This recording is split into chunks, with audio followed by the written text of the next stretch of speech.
পরবর্তীতে যারাই ক্ষমতায় আসবে তারা তরুণ প্রজন্মের ভাষা বুঝতে ব্যর্থ হলে আওয়ামী লীগের মতোই পরিণতি হবে, এমন মন্তব্য করেছেন বৈষম্য বিরোধী ছাত্র আন্দোলনের আহ্বায়ক হাসনাত আব্দুল্লাহ।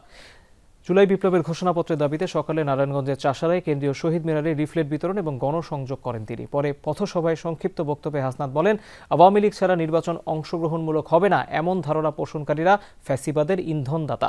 হাসনাত আরও বলেছেন, আওয়ামী লীগের রাজনীতি আর পুনর্বাসন হবে কিনা তা এখন প্রাসঙ্গিক আলাপ নয়, বরং ওয়ার্ড থেকে শুরু করে কেন্দ্র পর্যন্ত তাদের প্রত্যেকটি নেতাকর্মীকে বিচারের আওতায় আনতে হবে। কর্মসূচিতে হাসনাত আব্দুল্লাহ জুলাই বিপ্লবের ঘোষণাপত্র প্রকাশে দ্রুত অন্তর্বর্তী সরকারের প্রতি আহ্বান জানান।